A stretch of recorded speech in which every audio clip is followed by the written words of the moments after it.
Hey, what's going on, everybody? From Talk FE to Me, I'm Chris Burwell, and you're watching Hot Ones. It's the show with hot questions and even hotter wings. Today, we're joined by Yayster, the multi-fandom artist who gives back to the community in more ways than one. She's the creator of the Final Smash comic and the Fire Emblem Compendium, so it's gonna be a lot of fun.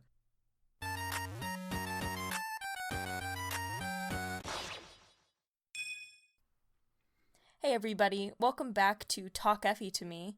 I'm Claire at Robot Pizza Party, and I'm super excited to announce that not only is today our 1-year anniversary, but it is also the first episode where we're having our very first interview and guest with artist Yayster.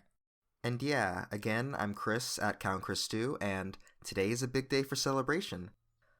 I can't believe the podcast is already a year old. Thank you everybody who's been supporting us, and let's hope we have another good year. Yeah, seriously. But before we cut to our interview with Yayster, we have to do our news corner. And then the little tune plays. Pew pew pew pew pew pew. We're keeping that in. The laser air horns are our new intro song. Perfect and professional.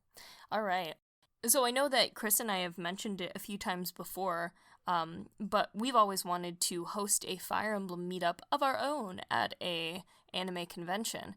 The next one Chris and I are going to is Anime Next in early June in Atlantic City, New Jersey, the hub of economic wealth and happiness. So guess what? We checked on the Facebook pages for Anime Next, and it didn't really seem like there was anything going on for Fire Emblem, and there was no official events of any kind. So we're going to host ourselves a good old-fashioned Fire Emblem pajama party.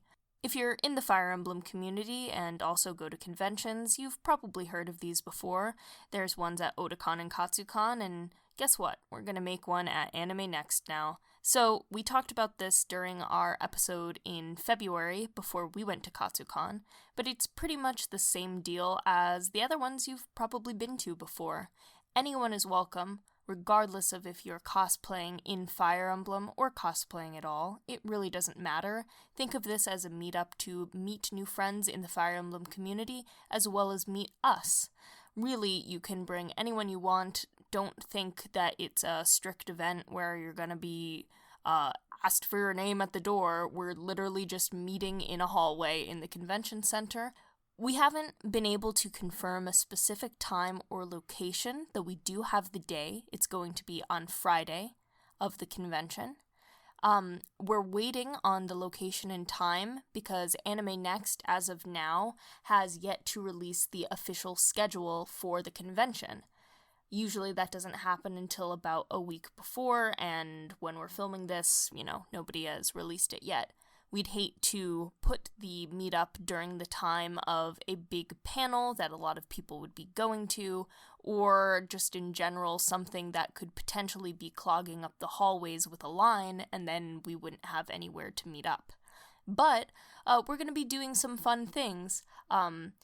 We'll take some photos of anybody who does come in Fire Emblem cosplay. A lot of people like to make a special outfit or try to think up what a character would wear as pajamas. So if you're into that, you can do it, but it is definitely not necessary because cosplay is expensive.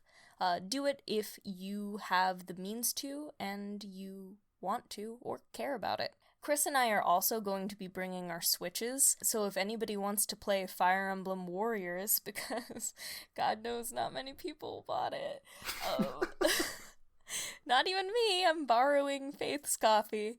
You can have the experience of getting to play that, and we also encourage everyone that's coming to bring snacks, bring your 3DS, bring your Switch, so we can all connect, and talk about Fire Emblem and make some new friends and memories. In other news, we have our winners for the Fire Emblem Tarot card giveaway. If you didn't watch last episode, we had a giveaway where we gave away 3 different decks for the Fire Emblem. It's called the official title, which we never even said last episode, is Emblem Arcana. And they're like this collection of tarot cards, all done by fan artists' work, and it's all every single purchase going to charity. So we bought a couple and we're sending them out to people, but they've already won. It is at Pastel Senpai, Fe Erks, and Yolo Kurama on Twitter, and I just wanted to say thank you to everybody who entered, because it was so successful, so many people entered, and we want to do lots of these things. So stay tuned for all of that, and we might do more interesting giveaways, like maybe it's a contest or it's a game or something like that. Whatever it is, we want to be giving to people as well in ways other than just random internet content. So again, thank you everyone who entered, and stay tuned for more giveaways in the future. And yeah, as Chris said, stay tuned for a lot more giveaways in the future, as well as other projects that we are working on. We will only continue to expand upon the podcast from here. Things are looking up, and I'm feeling really great about it. Yeah, we just got that sweet sponsorship deal with Tesla. They're giving us a free Tesla for every episode. I don't know why they're doing that, but, it's just... who knows? Those wacky guys, I guess they just really like us. I guess Elon just really loves Fire Emblem. Yeah, Elon just loves Fire Emblem. And now, without further ado, here is our interview segment with Yayster. Hello there. Hi. All right, so let's start off just with an opening topic. When this episode comes out, E3 will be coming within the next week or so. When does E3 start? June 10th or 11th or 12th. So okay, yeah. But soon. When is Nintendo doing their stuff? On the morning of the 12th, I think. So okay, yeah. So I mean, very soon. The schedule down pat. So it's coming up, and this is by far the biggest event for Nintendo fans out of the year. Though we seem to make every Nintendo Direct a big deal, and we're ultimately disappointed. Yeah. But we wanted to ask you, Yayster, what are some of the things that you're looking forward to at E3? And it doesn't have to just be Fire Emblem. Notice I'm mentioning it, and what if it doesn't even happen? What are some of your predictions, especially because you're so invested in other fandoms like Smash and just Nintendo in general? Yeah, so I'm pretty much a Nintendo and PC gamer. I never really grew up with Sony or Microsoft consoles, and the N64 was actually my first console, so I've kind of been around it for a long time. Nice. So I'm really only interested in Nintendo most of the time. I mean, in terms of what I'm expecting and hoping for, Fire Emblem 16, I really think if we don't get it now, I don't even know when we're going to. They've still said it's 2018, I believe. Yeah. So it must be E3. Other than that, I think Smash, massively looking forward to seeing if we find out about any new characters. Oh, I think exciting. the Inklings is going to be awesome, but what else is there going to be? Who knows? And the new Pokemon games. I know there's been some leaks, but I'm not sure if we'll see anything more from those. Mm-hmm. Yeah, I agree with you there. I didn't even think about Pokemon, to be honest, but that would be really cool if they put up a new Pokemon for Switch, because definitely to get a main IP like that onto the Switch, the sales have been doing so well, but that would really start getting the more younger kids, and more so their parents that are paying for the system for them as a present, to be like, oh, I know what Pokemon is, I'll get this for you. Yeah, I think Pokemon and Smash will be massive sellers. Oh yeah, and I think a big part of Pokemon is always like the trading and interactivity, so that's another thing that'll help them sell the online service, because I'm sure that's why they want to coincide that with Smash, is because they want to get people to buy the online. And for Smash itself, Smash is kind of like the gateway drug for Nintendo games. So Oh, definitely. So if they really sell Smash on the Switch to all of the kids that grew up playing it and then maybe fell out of it because, who knows, they had a Wii when they were 7 and then, weren't actually into video games, but they know what that is and they know what Mario Kart is, like, it really keys in on those people especially, where if you can get them to get the Switch and play Smash, then from there they can become fans of all of the other Nintendo IPs. I mean, I know people who hate Nintendo and they still like Smash. it's a very universal game. So it'll be exciting, because I think for a fact we're gonna see it for the tournament thing. I forgot what day it is exactly, but like we're gonna see Smash 5, and like right now, as of recording this, like in 2 weeks, we're gonna see Smash 5 no matter what, which is kind of crazy to think about. Yeah, they've got some big personalities as well, actually. Some of the biggest Smash players going to take part. That's cool. And it would be great if Nintendo could, maybe make their competition esports just a bit cooler. If they could make it not so much 12-year-old boys. I think they'll never not be dorky. I guess so. We talked a few episodes ago about what we want to see for FE16, and this was back when there was a direct, and we really thought we were going to be right in there with our predictions, and it would come out in that direct, and it didn't. What do you want to see in Fire Emblem 16, and what are some of your favorite elements of Fire Emblem that you hope they keep in, / just in general, what you'd like to see in Fire Emblem in the future? I think for me, my favourite Fire Emblem game is Shadows of Valentia. I absolutely adore it. It's probably like in my top 5 games of all time. You're in good company here. It's Yes. so good. Oh, it's so good. I think what I'd like to see is something with the kind of the storytelling and the presentation and the voice acting of that game, which were all absolutely stunning, mixed with the gameplay of something like Conquest. So I liked some of what Echoes did, but it was a bit on the easy side, and there were some odd map decisions because they were keeping it so faithful to Gaiden. Mm-hmm. But I think, combine the kind of the gameplay of some of the harder Fates stuff. I mean, that chapter 10 in Fates is so good. Yeah. That defense map, that satisfaction you get when you beat that is amazing. Mm-hmm. So something like that with the kind of systems in Echoes and the storytelling and that presentation, I think would be fantastic. I think that would be like my perfect Fire Emblem game. That'd be awesome, yeah. So you like the voice acting and you like the storytelling. And that's really great because I'm sure you've come across it yourself, but I speak to a lot of people and they're like, oh, I hated the voice acting. It took too long, but that was my favorite part. That's what made me love the characters so much. Absolutely. If it was just reading words on a screen, I wouldn't have fallen in love with the characters like I do, but it just gives them so much more depth. And the voice actors were just so good. It's some of the best English voice acting I've ever heard. I have to agree, yeah. It's like if the voice acting was bad, I would understand because then I just feel like, ugh. But it's so good. It's like genuinely amazing voice acting. So, yeah, I love it. Good game. And I can tell a difference going from, with these new generation Fire Emblem games, going from Awakening to Fates to Echoes. Playing Awakening, because I didn't know any better, I was like, oh, wow, this is so immersive how Chrom will say, oh, and gods and stuff like that.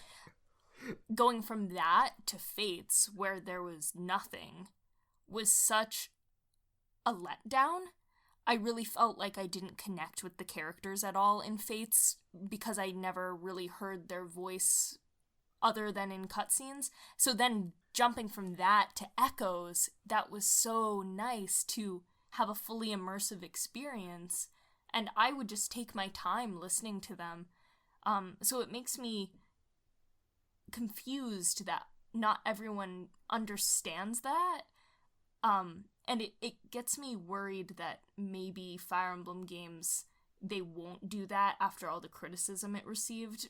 Which I'm like, no, please keep it. For the love of God. Well, that's interesting because, I mean, I've only ever heard praise for it. So, Yeah, I was going to say the same thing. Maybe we're just looking in different places, but I've only heard people love the voice acting. Now, I think, we've got Warriors, which has got voice acting as well, and I think it's the way forward. I mean, Heroes has it, and I kind of think every game going up will have voice acting now. And I think every game has something to offer. I've actually been doing a replay of Awakening. I'm on the final chapter on hard mode, and I realise how much I love that game. There's just so much in it that's just so much fun. I think the supports in that game are excellent. I think some of the supports in Echoes are a bit ropey, to be honest, and could be better. So I think every game has something to bring to the table, and I just hope that they can kind of put it all together and make this perfect one. Yeah. Make a nice little Fire Emblem soup. Nice little soup. FE16 can't be the kind of game where people will buy it and say, oh, this could have just been on the 3DS. Why did I have to buy a Switch to play this game? It has to be something like Breath of the Wild, where people were like, buy a Switch just to play this game, and that will be worth it for people, no matter how into Fire Emblem you are. Yeah, I want it, I really feel that. I want it to feel, maybe not like Breath of the Wild, but just in a way that, like, this is like a full console, the first console game in Fire Emblem in a while, and I want it to feel like a real console game, not like a 3DS game. Like, they really did something special with it.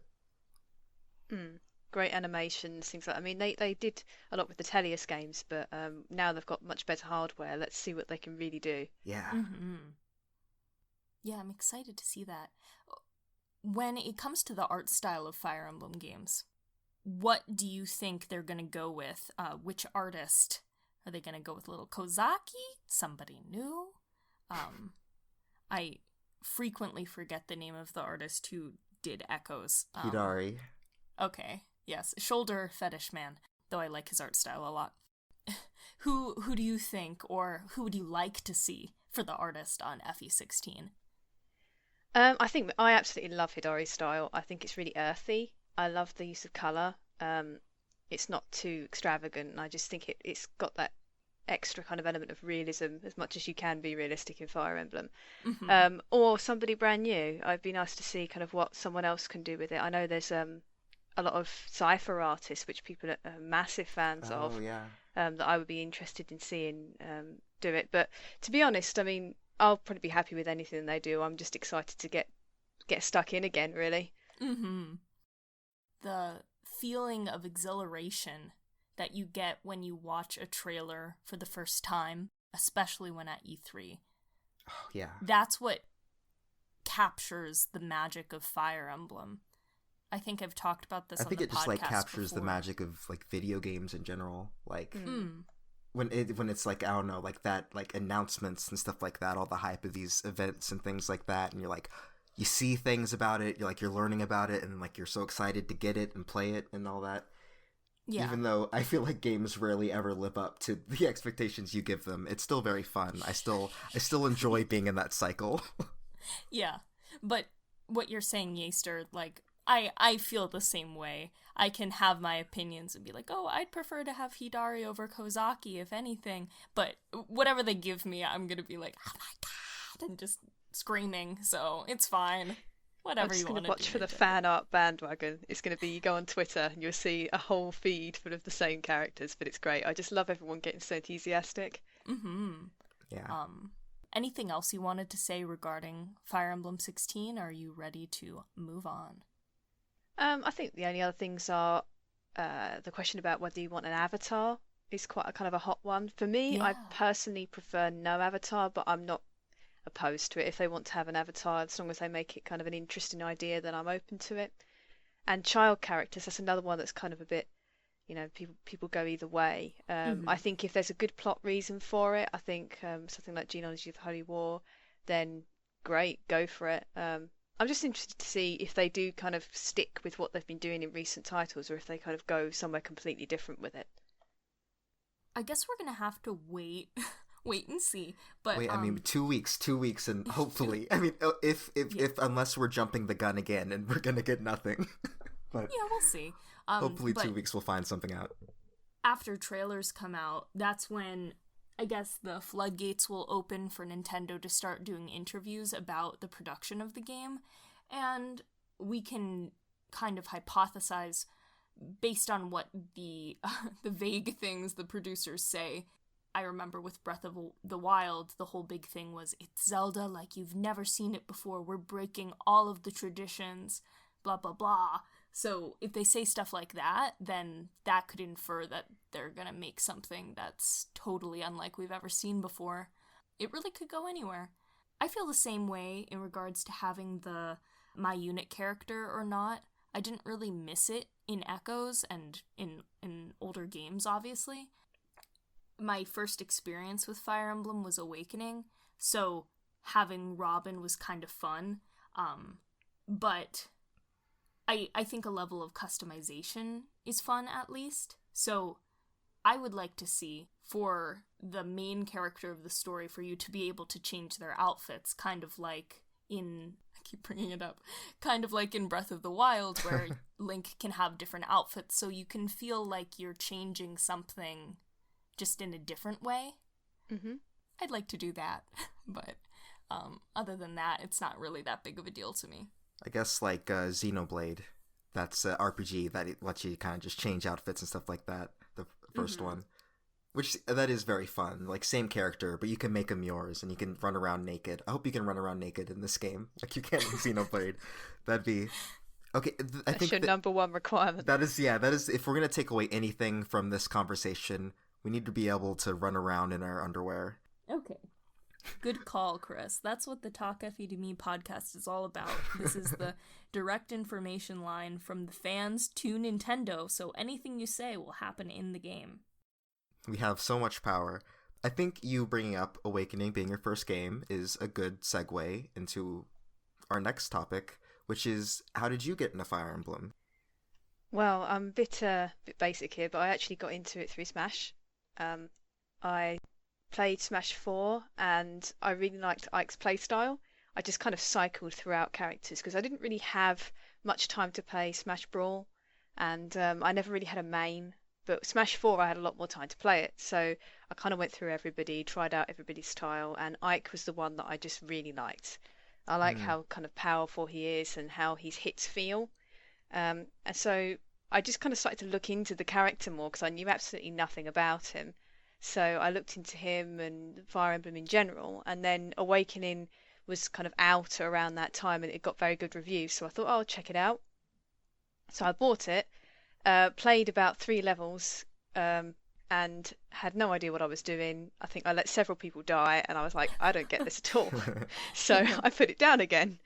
Then quite a bit of time later, I thought, actually, I'm going to give it another go because I carried on playing Ike and I'm like, I'll give it one more chance. And that's when it gripped me. I don't know why it didn't grip me the first time, but the second time it just got me hooked and I was like binging it. And I think I finished it within about a week.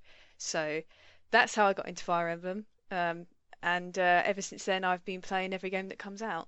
That's so funny. That's like almost exactly like my experience with Smash, except for it was during the Smash 4 like hype train, and the trailer for Lucina and Robin came out, and it was like Lucina fighting Captain Falcon in the Fire Emblem Awakening cutscene art, and then Robin comes and saves her, and then like Crom's at the end like, I didn't get my chance, and stuff like that. And I just thought, I watched that trailer maybe 50 times. I just thought that was the coolest thing ever. I'm like, what?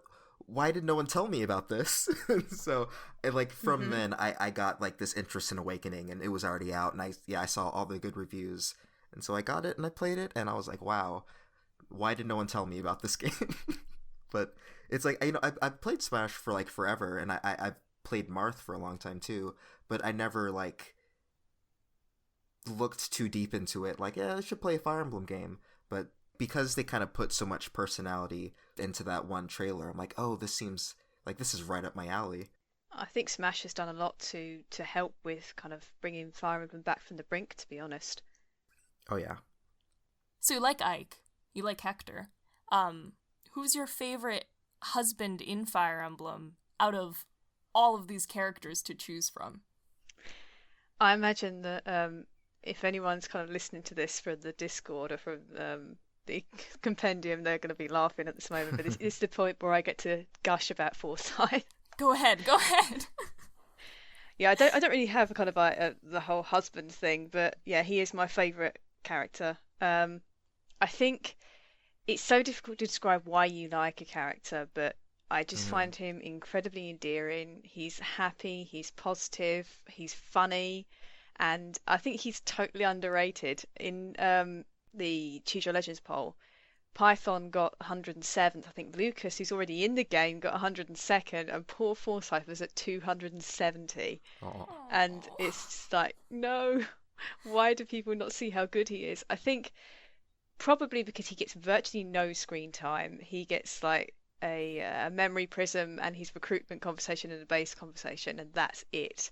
Unless you get the DLC where he really, really shines. And I recommend Rise of the Deliverance DLC to anyone if you want to explore the kind of the RGB trio in more detail. But other than Forsyth, yeah, Ike, Hector, I love Python as well, and I really like Bakut. Bakut's another one of my favourites. Mm-hmm. They're all I love all guys. three I of do like those. some female characters too, don't worry. That's okay. Yeah, I guess we should have made the question husband and wife. We gotta be inclusive. There, we love ladies, please. We kind of had a feeling you would talk about Forsyth, so Yeah, it doesn't take much. So Forsyth, just as a person who, I didn't put on Twitter like, oh, I love him. I haven't branded myself with him or anything. But I can definitely see why you like him, because he's very, as you said, very endearing and kind, and he seems to be like a big brother type character, and a lot of people latch on to that. There's all the different stereotypes, like, oh, the bad boy, and, evil man. Not very good stereotypes right now. Just Python and Berkut. But, it's funny because he's like big brother to Python in a way. Yeah. But he's kind of, he's a lovable dork character. Oh, absolutely. If he was in modern times, he'd wear socks with sandals, no question. Well, that's fashionable. What are you talking about? He's kind of like Crom, and Crom is such a successful character. I feel like Forsyth could have very easily been like a main character in the game, and people would have really liked him. Yeah, actually, I think that's a really good comparison. I think he is quite a lot like Crom. Crom is very trusting, very kind of a little bit naive, but really courageous and brave, and like fights for his friends and everything like that. And I think Forsyth is actually quite a similar character. Mm-hmm.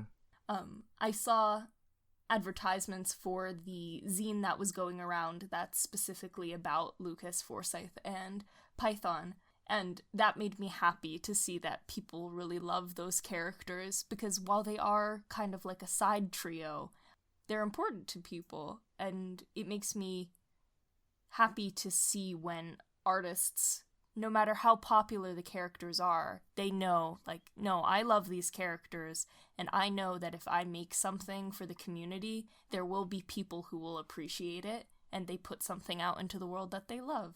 Just like the compendium and everything, but... I don't know if you know, I'm actually running that scene. Oh. Yeah, That's I should have me. maybe did some detail. Of course you're running that zine, Yayster. Oh. That's really funny. Well, anyway... It's all connected. I love that zine. Congrats. Thank you. I'm very much looking forward to it.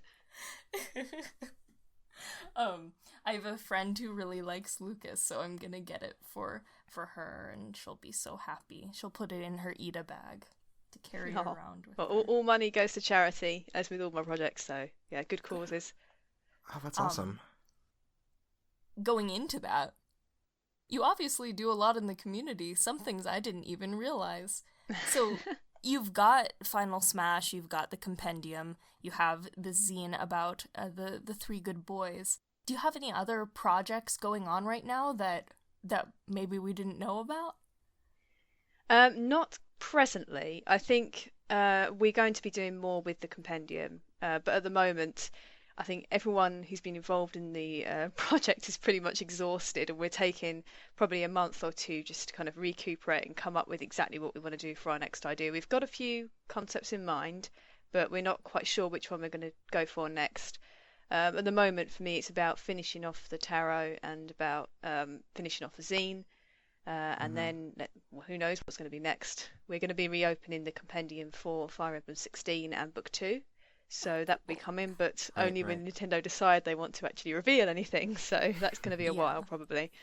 So now we can get into a bit and think of it as people who know what the Compendium is, and also people who have never heard of it before. How would you describe the Fire Emblem Compendium, what you've been doing, and how even people can get involved? So to start with, I kind of made it like a jokey tweet, and it said like things that would be impossible. So I started with, first of all, kind of not too difficult, but not easier. That would be to just draw every Smash character, because there's quite a few, but then maybe draw every Pokemon, because although there are loads of them, some of the designs are very, very simple. They're not going to take that long to draw. And then I said the impossible thing would be to draw every single Fire Emblem character because of the amount of detail that there is on them, and there's like over 700 of them, and that would be insane for one person to do. And then I kind of thought, actually, you probably could do it as a community effort. A couple of reasons. I just thought it'd be really cool to actually see something like that and see what the community came up with. And also, it's not the most cohesive of fandoms. Like, it is kind of fractured in some ways, and I think it was really cool to bring all these games together into one project. So you've got old fans, new fans, ones who like both, and I think that was something I really wanted to achieve from it. And then it was never really meant to be anything else, but after that it just kind of expanded. So we started thinking, oh, well, we've got this group of people now, and they all seem to be very keen that we kind of keep things going. So what can we do next? And it's just kind of evolved from there. It's a very organic thing, and we're always trying to change and improve based on what people tell us. And we like to get a lot of feedback. In terms of people who want to get involved, well, we've got our Twitter, so following that is very easy. We post a lot of challenge every week, so like an art challenge could be a different thing. We like doing random generators, so draw a class or draw a particular character or do an alphabet challenge. Or we've got our Discord. There's lots of ways to get involved, and anyone is welcome. You don't even have to be an artist. Oh, that's good to know, because I always thought, oh, I'd love to see what's going on, but maybe I don't necessarily want to do every challenge or constantly be putting out content. So that's great that it's flexible and that there are lots of different ways for all different types of fans to talk with you guys and get involved. Yeah, I really enjoy it. I've met so many people through it as well, like people I would consider real friends, and the dedication that people have put in is really quite admirable. Like, this is not something I could have ever done alone, and I don't really like when people lavish all the attention on me, because that doesn't feel right to me. So it very much is a group effort. That's wonderful of you to say, because I feel like a lot of people would be the opposite. So you're very humble. That's great. Hey everyone, this is Chris while I'm editing this in the future. While we were recording this part, we didn't ask Yayster to also explain what Emblem Arcana was, so we asked her that a bit later in the interview, and we're just putting it in here for a bit more clarity. So Emblem Arcana. So yeah, we had two packages. So we had the standard and the full. The standard includes the deck and its box, a pouch to carry your cards in, and a booklet. So the booklet is a 24-page kind of guidebook, rule guide, explaining a bit about how to read tarot. And it also contains all the credits and over 100 pieces of art from the community. So people who didn't make it in, because there was a very limited amount of people we could let in, we opened up the chance to appear in the booklet so we could get some more members of the community involved. There's some really good art in there, actually, so I'm really excited by how it turned out. The full version contains 6 stickers and an additional charm. And the first 300 received a set of pins as well. So there was a lot to juggle when actually ordering these things, but it is all ordered now and on the way. So we're just kind of waiting for things to get here. So, I mean, we're very excited about tarot. It kind of just came up randomly in our Discord where a couple of our members, actually the helpers, Brick and Aether, were doing tarot readings for people. And it just kind of came up from there, and everyone thought, actually, this is a really good idea. Fire Emblem, swords and sorcery, it just works with tarot. It kind of fits really well. So it just kind of came from there, and we were stunned by the response. Like, we were not expecting that level of response, and like the kind of the caliber of artists we were getting was absolutely incredible. Like, professionals were applying, some of the most well-known artists in the fandom. And it was quite honestly incredibly flattering, and I just hope that we have done it justice. I can't wait to get these things sent out to people. That's amazing. And yeah, we're like, both of us are super excited to get them too. Yes. Oh. Yeah. But that's actually a good thing to talk about is the people that you work with, like your team, because of course, yeah, it would be like impossible for one person to do all of this. So, you could like shout them out and say, how all of that's kind of worked. Yeah, so I've got a list.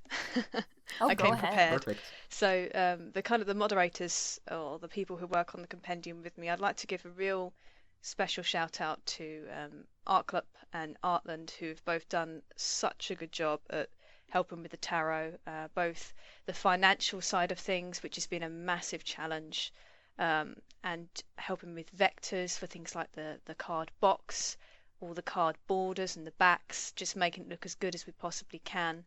Um, also, our kind of forum moderators, Kyle, Rotom, Sevi, Smashley, and Vigan, in alphabetical order, and our newly appointed mod Jojo, alongside our helpers, Aether and Brick, who have also been very, very helpful. Aside those, some of the tarot artists themselves in this latest project have been absolutely fantastic, particularly Kaiju and Mistral and Nice. They've all been absolutely amazing, really putting in the effort. I don't know if you saw the video. Did you see the promotional video? Yeah, Mm-hmm. we saw that. That was made with huge help from Mistral, who did such a fantastic job, and all for free. I can't express how grateful I am to these people for making the project what it is. That's awesome. That's amazing to see just how many people go into something like this. There are a lot of young artists out here, young people who are just getting into their first tastes of fandom, starting to post things on DeviantArt, if people use that still, I don't know, Tumblr, all that. Seeing big projects like this, I know myself when I would see stuff either online or even when I was at a convention seeing merch, I thought, oh yeah, I can do this, but I didn't really know the actual work that went into it. So, do you have advice for people really of any age that want to do something like this?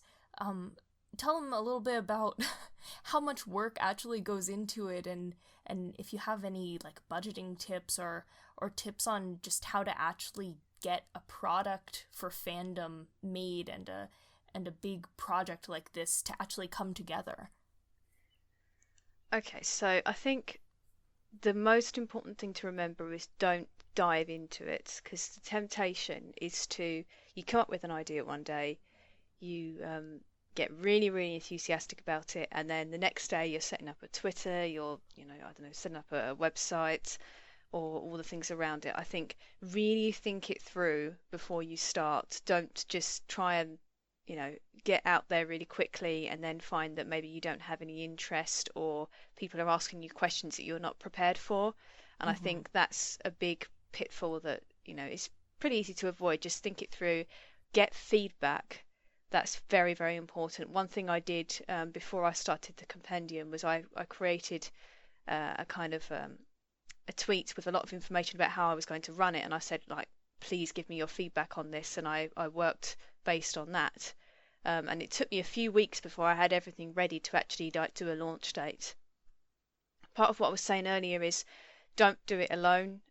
Make sure that you have a team, even if it's just one other person, if you're only comfortable with that, but make sure you have a team who are as enthusiastic as you are.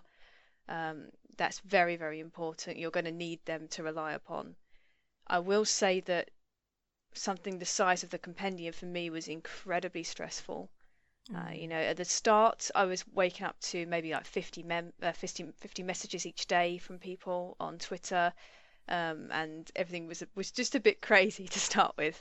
It's Yeah. obviously much calmer now, but just make sure that you're in a kind of a position where you can kind of handle that mentally. I think that's something you really need to bear in mind. If you're going to do something like a zine, there's going to be moments where you're going to need to reject people. That is not a very nice thing to have to do. So just be Yeah. aware that you are going to have to send these emails out, and it might weigh on you a bit. It was very difficult for me with tarot because we had 450 applications for like 79 places. That was hard. And I actually had to step away for a bit because I was actually getting myself a bit upset about the number of people we were having to turn down. So just make sure you're there kind of mentally. In terms of budgeting, I think just make sure that you're keeping a track of everything you spend. Do your research first to find out how much these things are going to cost. If you're going to do merch, charms are actually quite a big investment, so I would recommend starting with something smaller, perhaps stickers or pins. They're things people still enjoy, but they don't have that kind of investment. Also, I wouldn't just say look online and find the first printer you can. Look at local printers. You might find someone who can do a decent price for you locally. So just make sure you got your stuff together, make sure you do your research, and make sure you have the support network that you need to get that project off the ground. I hope that not only people who are interested in making merch, doing a zine, having a project like the Compendium are listening to what you're saying and taking it to heart, but also I'm calling anybody out here the people who go to conventions and tell artists that their merchandise isn't worth what they're paying for, you should go on a website, especially one of the more expensive ones, and see how much it is to produce like 500 charms at a time. It ain't cheap. Mm-hmm. The other thing that I really liked, in the beginning, the word temptation.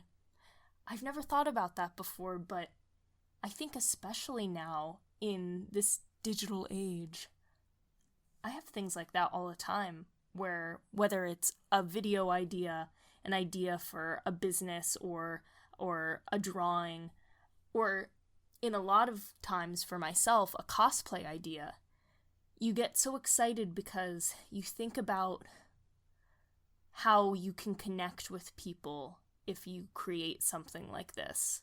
The temptation of being accepted and being widely recognized is a great feeling. It's exhilarating. So then you might go and make really dumb choices and spend a lot of money only to the next week being like, oh, why did I do that? I'm never going to actually do that. So you do have to tread carefully and think it out. That was some really great advice that I hadn't really thought of myself, and now I'll have to keep it in mind next time a new anime comes out and I want to cosplay a character after the first episode. Yeah, I think the important thing is to remember, don't focus too much on popularity. I think so many people do, and I've seen a lot of people get very sad because maybe they don't get as many hits or notes or likes on something that they've done. And I think just keep in mind that when you're doing something, do it for yourself first, and be happy with what you're doing. And even if it doesn't get the recognition that you wanted, as long as you're happy with it, that's the most important thing. And just keep going. Like, just don't stop, don't give up. Just keep going. As long as you're happy, that's number one. I think you can even try to act as if when you post anything online, whether it be art, cosplay photos, making a project, act as if nobody's ever going to see it. Like it's just for you, making something for yourself. Who cares how many people see it? And then maybe be pleasantly surprised, but don't don't think anything. Just go in. Yeah, when you come to expect that kind of stuff and then it doesn't happen, it feels bad. I had a question. In the tarot card set and in general in the compendium, the process of doing it, have there been any Japanese artists that have found out and have participated in it? There haven't been any Japanese artists. However, in the latest, one of the latest art challenges, the Alphabet Challenge, we had quite a few Japanese artists take part in that, which was really cool. Wow. We've even had a couple of like cipher artists follow us, so that's been really, really exciting to actually start getting into the Japanese community. Yeah. I love seeing what they do. So some of their stuff is absolutely fantastic. That's awesome. Yeah, I feel like they're like in a different world, all the Japanese artists. Yeah. Well, there's a completely different sector of fandom that sometimes crosses over, usually through art. Art is what connects everyone. I will see Japanese artists retweeting Western artists and whatnot. But I saw you had retweeted some of the Japanese artists doing the alphabet challenge, and I thought that was cool too. What I said before about how art connects fandoms, you had mentioned, one of the main reasons for having the compendium is to connect this fractured fan base. And it's really true. Everyone retweets artwork. When they see a character they love, no matter what your opinions may be on games and the series and yada yada yada, we all still have the basic fundamental appreciation for why we got into Fire Emblem and the characters that we love, and we all appreciate the hard work that not only the people in Compendium do, but just artists in general do. And I think that's really special. Yeah, I think that's the great thing about art. It just transcends like language barriers. It just brings people together in a way that nothing else does, really. Mm-hmm. So you mentioned earlier that you have a Discord for the Compendium guys and also people who just want to talk with everyone. But it's one thing to make a zine. It's another thing to have a big account like the Compendium, and of course not just you, but the help of all of the mods, managing all of these, some 700 artists that are participating in it, and more coming in the future. How do you do that? Is there emails that you send out? Is it all through Discord or Twitter or what? So if we're talking compendiums, so we had a kind of a master sheet. This thing was like a behemoth. It was huge. Big shout out to Rotom, who already had a list of all the Fire Emblem characters, which was so useful to get started. I would not have liked to have compiled that myself. So we did the compendium on kind of a first come first serve basis. So you could put down your most wanted character, and you could put down a secondary choice as well. And we kind of went from there. So we started getting down to a point where people were obviously being declined because their choices had been taken, so they could then reapply again. But the volume was insane, I think. So we had 300 applications within the first minute of it opening. And within 2 hours, we were still going through that first kind of minute or so, trying to work out who had who. And it was a big effort. There were about 4 or 5 of us just kind of crawling over the sheet, marking down who had who, and then people could reference that, and they knew who they were drawing. I mean, it was amazing actually how few people kind of dropped out of that initial batch. I think it was only about 150 that we had to replace, and then it kind of got smaller and smaller and smaller until the very last one came in. So I think considering the scale of the project, it was actually relatively smooth, surprisingly smooth. There were a couple of hiccups here and there, but it wasn't too bad. I'd actually say that the tarot has been more difficult to run because of the physical element, whereas Compendium was all online, so it was kind of a lot easier. Once you had something submitted, you put it on the website, done. But yeah, the first few days were difficult, but I think once we got into a rhythm, it was good. Yeah, it was good. I really enjoyed it. So I'm guessing that was through Google Docs or something like that, the list, and yes, Google surveys. Google Docs is hugely helpful because you can create a form, and then it will feed into a sheet automatically, and it just means that you're all collaborating. You're not having to save things and send them to people. It is a godsend when it comes to this thing, and I would totally recommend anyone who's doing a zine or anything like that use Google Docs. Google sponsor us. Yeah, sponsored by Give us some Google. of that Google money. I guess technically, since this is on YouTube, Google does sponsor us. In a way. In a way. Sometimes they limit us. Love you, baby. They're listening. They're always listening. Would you ever consider, because this is what I thought when I first heard about the compendium and I saw the first round of people, would you ever consider making like a dictionary of all of the characters where you take the artwork, of course with permission, and create like a big book of one picture of every single character in Fire Emblem? Maybe it would have to be 2 books, because then it would get real thick. We did think about it, but the problem is, like you say, having to get permission, and having to get permission off like 700 artists is going to be a real pain.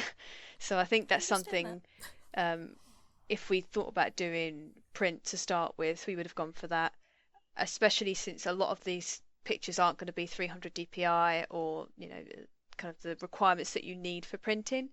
that. Because a Hmm. lot of these people, obviously, a lot of these people are amateurs. They don't maybe have the programs that will help them do this. Because one of the whole points was, we want anybody to be able to take part in this project. Yeah. Yeah. And so, putting those limitations on people might have been quite confusing if you've never worked in print before. I mean, I still find it confusing myself. Oh, It's kind of a yeah. meme I about what understand. is CMYK that goes around. No one knows what it is. But I think it's not something we'd consider doing in print, but I'd like to do more kind of printed things going forward. I think that would be quite fun, but probably not to that scale. I think the original compendium is probably the biggest scale thing we'll ever do in terms of number of participants. But I would Yeah. still like to do big projects which involve a lot of people. My mods are going to kill me if I say that, but We need more. We need more artists right now. 2,000 artists are needed. I guess what you could do if you wanted to would be split it up. You could have a Fire Emblem Compendium encyclopedia set, and each book is different characters from each game. We're sponsoring it. You hear this, Chris? Talk Effie to Me is going to pay for all of the books. They're going to be printed within the next year. They're coming out tomorrow. We already did it. Me and you E3 we stayed up all weekend. night last night, and we just drew every single Fire Emblem character just for Yeah. this. Yeah, exactly. I'd very much like to see. Maybe one day. So, going back into managing other artists, having to turn people down, all of that, also while being a prominent person in the community and online, what has your experience been from the start, up until now, with being a content creator? And it doesn't mean just within Fire Emblem fandom, but within Smash, Nintendo, Doctor Who, all of the different fandoms you're in, and be it on Twitter, Tumblr, all of those social media platforms. What has your experience been? And in general, I feel like online creators are pushed to, no matter they're an artist or a YouTuber or what have you, create nonstop in order to stay relevant. And sometimes slumps come. So how do you, from that, get past it, as well as, keep sane? I think I'm not really the best example because I've almost let that take a back seat because the admin side of things really does take up a lot of my time. Like I've spent hours just going through Excel spreadsheets and things that are too boring to talk about right now. But I um, understand. I tend to, I mean, I struggle to get even one piece done per month, but there are some people whose output is just incredible, and I just love watching them. I think I do feel there's a lot of pressure on content creators, and sometimes, especially when people want to move into different fandoms, it can be a bit demoralizing because they might not get the feedback that they want. But in general, I enjoy it. I enjoy drawing. When things go well, when things don't, it's maybe not so fun, but at the most of the time I enjoy it. I mean, I'm quite a perfectionist, which means that I do have a lot of whips that just kind of sit there. And I Mm. work full time, so kind of leaves me a bit exhausted in the evenings. I often get home and just nap. I've Hmm. rediscovered the art of the nap, and so that's something I often kind of do in the evenings. But when you really kind of get going on a piece and you're feeling it and you're in that mood, that's such a great feeling. Um, I understand that. I Yeah. have been reading up on some of the ways to like, avoid creative slumps, and one of the things I read about was just doodle anything. So just, get a page and scribble until you've kind of got into that vein where you can just start working on a bigger piece. So I think I'm going to try and do that, try and force myself to turn my tablet on and just rather than sit in front of a screen and think about what I want it to look like, actually go and draw it. But I think I still have a lot to learn And I think anyone who is an artist, art is a journey, and we're all learning and we're all in it together. And I think as long as we're kind of bouncing ideas off of each other and improving alongside each other, that's the most important thing for me. But I'm kind of happy doing the organisation because it's giving it to other people as well, and I get something back from it. I get a lot of satisfaction from seeing people excited about these things. So, even though I might not be producing that much art, I'm still doing something, and that's important. That's lovely. Well, you're a producer in a different way. When you're doing it, you're still producing the compendium in of itself is a piece of art, and the tarot cards are certainly a piece of art, so don't feel bad about that. It's just all a different thing. We talked earlier about temptation, and I think that definitely comes in when it comes to artwork as well. You get an idea in your head, and I know literally every single person feels this. When you can picture what a piece will look like in your head, and then you're like, oh no, it could be so good. In my head it looks so good, and then you put it on paper. And it's that race, that race to, in an upcoming example, E3. Oh, a new character came out. I have to draw it and get it out there right away. You feel like you're missing out on an opportunity if you don't get it out right away. But hearing you say what you said about, you don't always have a lot of time for art because other things, life, getting enough sleep, all of that. I think a lot of people forget about that as long as you're making yourself happy, that's what comes first. You can't let people think, or let yourself think, that you owe anyone on the internet anything. Because you're doing it for free. Absolutely. Have you kind of, over your career, being an artist, did you yourself, I certainly do, or used to, think that way, and then was there something that changed in you where you were like, wait a second, no, I come first, not the people who follow me? I think when I was working on Final Smash, so a lot of the time I was doing a comic a week, and it got to the point where it was just breaking me down. Like I can't think of a good idea, and because, like I said, I'm a bit of a perfectionist, I don't like putting something out which isn't funny, or I just don't think it's my best work. And I've always said I'd rather skip a week than put something out that I don't think is up to scratch. That's just kind of how I am. So after a while, I got to the point where I was like, you know what? This isn't good for me at the moment. I need to have a break for this. I need to be able to recharge and focus on other things because I'm not having fun. And at the end of the day, if I'm not having fun and I find it more stressful, it's not worth it. So that's kind of why I stopped that, and it's very much on kind of a semi-hiatus while I kind of work through these other things that I've also wanted to do.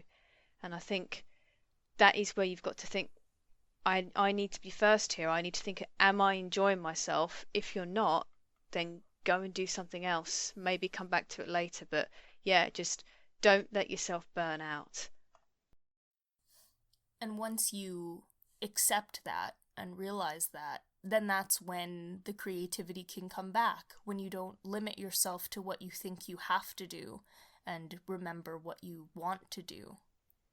Yeah, if your followers only follow you for the pictures you put out and not the person that you are, then it's not really the best thing anyway. So I like to engage with my followers in different ways. So just maybe the odd meme here and there, or just text posts, or just my random thoughts. It doesn't all have to be about artwork. It can just be about you talking to people, and I think that's a good way for any creator to kind of engage if they've got the time. What has your experience been with changing, or not necessarily even changing, but moving into different fandoms and potentially moving out of other ones? Myself personally, I have been trying to kind of, I hate using the word brand for when you're a person, but my brand, detaching myself from one of my traits being Fire Emblem. Fire Emblem isn't the only thing that I like, you know? So I think that, especially in today's age, being a digital artist, are you ever afraid of, like, what if I don't like Fire Emblem one day? Or in the past, what if I stop posting art about Smash, you know? And do you have any strategies for people who simply aren't liking what they're known for anymore? How to accept that and move on to what you actually want to do? I think the thing is, don't feel regrets and don't feel that you're letting anybody down. That's the number one thing. Is if you want to go and do something else, then go and do it. It's, you know, you don't owe anything to anybody. I mean, when I've moved between fandoms before, it's usually like there are different places to hang out for different fandoms. So I would usually start somewhere new. So I'd maybe make a new blog or a new Twitter with a different brand. I'm not too opposed to starting from scratch. I really don't mind. I've done it a few times. When I go into a new fandom, I tend to really try and do something exciting and special and put my mark in there right away. It's just the kind of person I am. But I think even if you just want to kind of peek in and, you know, kind of dip your toe in the water, then yeah, I mean, you can do it off a previous account, but you know, you might have people express discontent, I suppose. But at the end of the day, it's your account and you can do what you like with it. So just kind of move where you want, really. Mm-hmm. Obviously, over the course of working with so many different artists and having the compendium, you've met a lot of people, not only the big artists, but also, as you mentioned, artists that you would have never met, but now are really blossoming. So if you wanted to shout out some artists that not everyone may know, but you think are definitely worthy of taking a look at, you could feel free to say them now. I think for me, like the list is too long to recount. I think this is going to sound like a plug, and I really don't mean it that way, but I would Go ahead. recommend going to the compendium itself, going to the website, and actually having a look, because on each page there's a link. Actually, on the listings as well, there's also a link to the artist's page, so you can check out more of their work. And this has been a huge thing for me, is being able to check out artists that I've never even heard of before, and think, how have I not heard of this person? They're so good. Mm-hmm. If I want to give out a couple of shout outs, there are a lot of very well known artists who I absolutely love. And like, you know who you are, I love you. But a couple of people I would like to mention are Flavors or Phoebe. She's absolutely lovely. She sent me a couple of gifts for Christmas and my birthday, and we do a few art exchanges here and there, and she's That's so cute. nice. So I want to give a big shout out to her. Oki, who's one of the moderators on the subreddit, who's a really, really nice person, and I'm actually been helping her a little bit with questions about her zine that she's doing. So she's doing a zine called Legacy, which is pretty cool. I think it's about like parents and their children in Fire Emblem. Oh, that's cute. Oh So no, that's gonna a make cute me idea. cry. Yeah, it's sweet. So like, best of luck with that one. Ramen is also someone who's putting a lot of effort into the community, doing a lot of zines. Currently doing one about ninjas in Fire Emblem, so I saw that's the another one ad. to kind of look out for. But there's so many people who are just absolutely lovely. All the tarot artists have been fantastic. Like, I love you all so much. Like, I don't want to think that by not mentioning anyone by name here that I don't like you, because I love you all so much. If you want to send us the links to those people as well, we'll put them in the description as well. And also, you know, we'll have the compendium and the tarot and everything like that, so people can look through all of that and see what they like, and hopefully find some like new and interesting artists they can follow and stuff like that. Because yeah, I discovered so many people. Like, I just thought like, oh yeah, I see enough art on my Twitter feed from people retweeting stuff, but like, no, there's like so much. It's it's really incredible. I will say that I think the Fire Emblem fandom has such a talented art base. They really are incredible. And some of these people are like 16, 17 years old, and the stuff they're producing is outstanding. And like, they are going to go far. Like, they are really going to go far. That's awesome. So, Yayster, you're based in England, and Chris and I are, of course, over on the east coast of the US of A.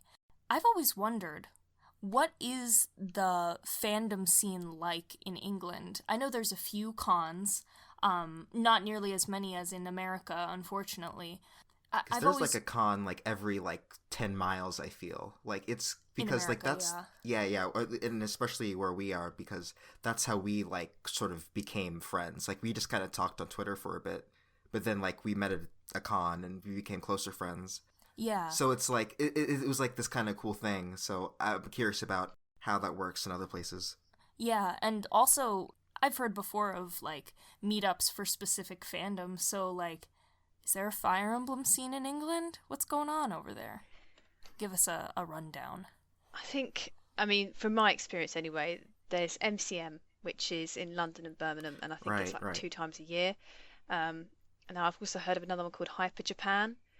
But there really doesn't seem to be very much. I've managed to go to MCM once. Shout out to Jem, who I met at MCM, who left me some really, really lovely pictures of RGB boys, which was really kind of her. But it's, it was really good, but there wasn't that much of an artist alley there. It was more like Marvel and kind of DC and that kind of comic side of things. More Comic-Con. Yeah, which I'm not really that interested in myself.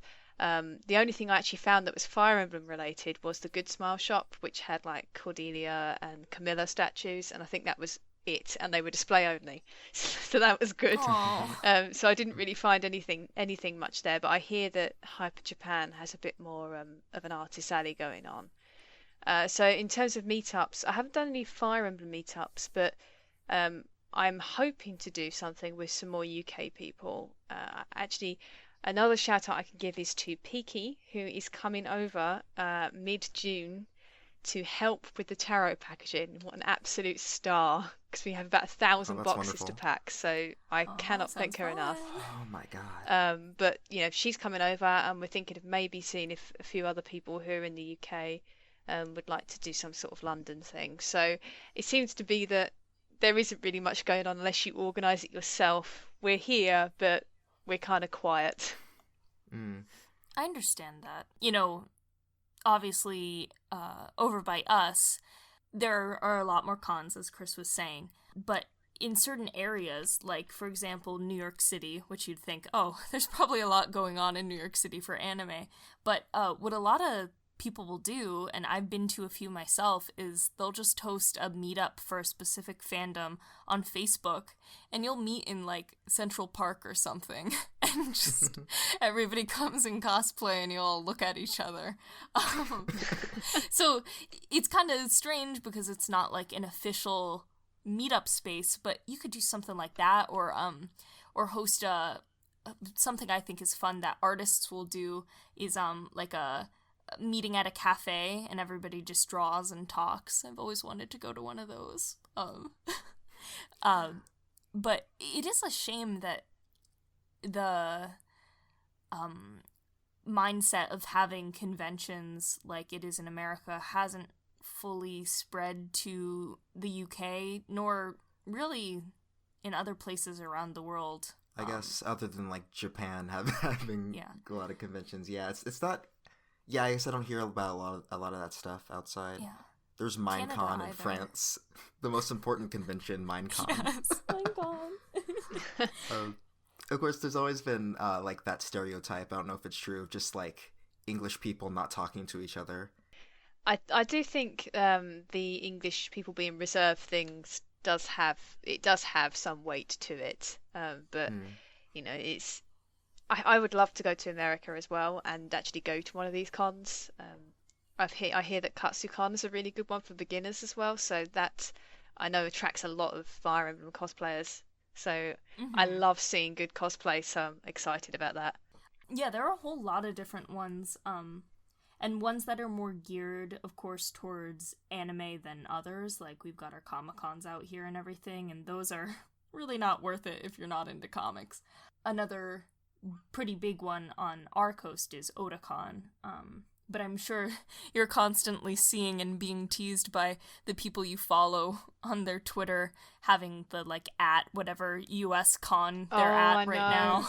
It was MomoCon, I think, last weekend, and it was that one, and one of my friends went to that, and it's just like, oh, all these people I know as well who have worked on some of our projects are on the Artist Alley, and I would love to meet some of these people. But hopefully someday I can come over and actually meet some people in person. I'd love that.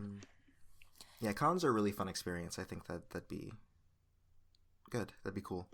You could potentially, if you came down for a con, a really good way to maximize the number of people that you could meet would be to host a panel for Fire Emblem Compendium. And that way people who have heard of it, you know, who wouldn't necessarily know that you were coming or whatnot, could come and meet you and be like, hey, one time I drew this character. That would be really cool. I would go to that. Oh god, one day. I'd be nervous, but I'd be totally up for it. We joke sometimes about doing a compendium. It's kind of an in joke. Yeah, have a Fire Emblem convention, and then Nintendo will come and shut it down and arrest everybody. Yeah, probably. We get worried about stuff like that, and I guess that's a question I could ask you. Do you ever get worried that Nintendo is going to be like, you can't do this, why are you monetizing our IP? In your case, you're not making money off of it, but Nintendo is Nintendo. It's difficult because, we're not making any money off it, it's all going to charity, but I think the thing with Nintendo is they mainly seem to pay attention to games, fan games. And I think I only know of one instance of where they did something to an art project, and it was because it was specifically using full screenshots of their games and a fake Nintendo seal of approval. And I can understand why they weren't very happy about that, to be fair. But, all we can do is, do what we're doing. If Nintendo have a problem with it, there's not much you can do about that, unfortunately. Yeah. Yeah, I really hope, they I just... And really hope. It seems like they'd be cool with it. Yeah, please, Nintendo. We're consistently... Actually, I don't know if I've talked to you about this before, Chris, but I'm always worried that, Nintendo will be like, you can't, Stop us from talking about You can't be having a Fire Emblem podcast, or you can't license a business under the name Talk Effie to me because you don't own Fire Emblem. Oh, see, that's perfect though, because we don't even have Fire Emblem in the title. It's just Talk Effie to me. I think a joke we made the very first episode was, this is the Fried Egg podcast. Yeah. So this is we just all we care about is fried eggs. What's a Fire Emblem? To be fair, fried eggs are pretty good. They are. Oh, we are big lovers of eggs, which made the thing even funnier for us. But yeah. Yes. Well, I'm glad to hear that you haven't had any trouble with that, and of course, fingers crossed, nothing happens. I don't think so though. Yeah. I think Nintendo has too much other stuff going on right now. They can't worry about it. They're making megabucks for the Switch. It's doing great. Yeah. Okay, so we kind of, the last question that we had here was about Super Smash Bros. And we talked about Smash a lot. Yeah. So I'm going to say, Yayster, if you had anything prepared for, if you wanted to say anything again to anybody listening who is looking forward to upcoming projects with either Final Smash or with the Compendium, now is your time to say so, and also we'll let you do your own little plug. Okay, I think all I can say is I want to use this opportunity to say a massive thank you to anyone who's contributed in any way to our projects. I don't get the chance to talk to everyone, and being a little bit of an introvert myself, I might not be the most outgoing. So thank you so much, from the bottom of my heart. Really appreciate what you have done for us as a group and what you have brought to the fandom. In order to keep up with us, probably the easiest way is just follow our Twitter. Any new projects that we do will be announced there and on our Discord. So yeah, we've got more coming. Make sure you're staying tuned for Fire Emblem 16 and Book 2 opening, and we have a couple of projects in the pipeline that I hope people will be excited about. When we do compendium things, I like them to be slightly different from the norm, slightly odd projects or something that you might not be expecting. So just look out for it, that's all I'll say. That's exciting. I'm going to try to sneak in there with Book 2 and fill out that Google Doc as fast as possible and get myself a character. I'd be happy with anyone I got. I'd be happy to be a part of it, and I think that that's what everyone feels like. A tip, if you're going for a compendium character and it's busy, the tip is your second choice, pick an obscure character. That gives you a better chance because they'll have fewer picks. By all means, go for a popular one first if that's who you want, but I would say if you're really determined to get that spot, that's a good tip. I love the more obscure characters because I think that sometimes when they don't have as much development in the game, that's where you can really go wild with your headcanons and then make them a lovable character within the fandom. I think that's kind of what happened with Rickon with, I'm forgetting her name, the artist who really loves Rickon. Inklo. Like, I love Rickon now because of her. So. Oh, Inklo's so good. I am a huge fan. So yeah, you never know what could happen. And really, thank you from Talk Effie to me, Chris and I, to both you, Yayster, and also to everyone who worked in the Fire Emblem Compendium. You are doing Naga's work. I think it's something that not everyone really understands, how much of an impact, a positive impact, you have made on the Fire Emblem community. Again, transcending opinion and bringing everyone together. I see talk of Compendium all across social media. People saying, oh, here's a cosplay photo I took. It's inspired by a Fire Emblem Compendium drawing because I never thought of this character this way and now I really like him and here's my take on it. It generates more creativity. And that's something very special and amazing that you guys have created for us. So really, thank you. Thank you very much. That's very kind of you. We hope everyone listening enjoyed our very first interview. I think it went pretty well. Yayster, did you enjoy it? It's like, are we still on air? I'm doing an air quotes. I don't understand what's happening. I don't know what I'm saying. So starting is my least favorite and ending is my second least favorite. Yes. It's like a date, you know what I mean? It's like going on a date. The ending of a date is the worst thing ever. And I also feel like when it comes to interviewing, like being in person is people who have the opportunity to do it in person too. It's a much easier experience, but we're working with what we got, and I think it went pretty well. Yeah, we can just fly down to England. Just a little trip. Yeah, come over. To England. Well, if I ever go to Katsu, there you go. Sure, I will go. I would go too. That'd be fun. We can do a follow-up video. So again, thank you so much, Yayster, for coming on the show, being our first guest ever on Talk For our year anniversary.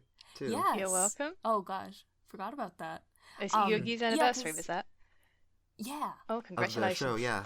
We started June last year. This will be up hopefully June 1st this year. Who knows? Because we're recording this so late. But yeah. It's exciting. I kind of forgot about that too until right now. We'll talk about it more in the intro, but. And for the record, we usually record late, so don't worry about it, Yayster. We're usually not on the ball. But we try. Because really, this was just so wonderful that we could forge a friendship. For anyone listening out there, Chris and I were talking, we were like, how can we get involved in the Fire Emblem community? And in my case, how can I expand from the cosplay community into other sections of the Fire Emblem fandom? And I brought up the FE Compendium, and I said, Chris, I would love to do something with them. I just don't know what. And this was a great first guest because we're all about bringing fans together. And, it's good to see and hear from community, when you're kind of intaking content on Twitter, but who's behind it? What's their story? Now you've got your answers, everybody. So yeah, thank you very much. And no problem at all. I hope to work with you in the future. Okay, everybody, so that was our very first interview here on Talk Effie to Me. Let us know how you think we did, and if you say anything bad, we'll block you. That's just how we roll. But Really, yeah, that was a fun experience, and I'm so glad that everything worked out. Because Yayster lives in England, the time difference was a bit difficult working out, making sure that we could all be together at reasonable times to record this. But here we are. We did it. Yay! And who knows, maybe Yayster will be back in the future as things progress for both Talk Effie to Me and the Fire Emblem Compendium. So stay tuned for that. We'd love to hear what you thought about this episode, and maybe tell us what you'd like to see in the future on the show. Considering that this was our first interview with a guest, if you have any people in the community that you'd like to see on the show, drop them down in the comments, and we'll see what we can do. All of our social media is at Talk Effie to Me. We'll have all of the links for both the compendium, artists that Yayster mentioned in our interview, and, of course, the links for the meetup at Anime Next down in the description box below. Let us know if we forgot anything. And, of course, feel free to hit us up if you want to send us memes or have any comments about the show.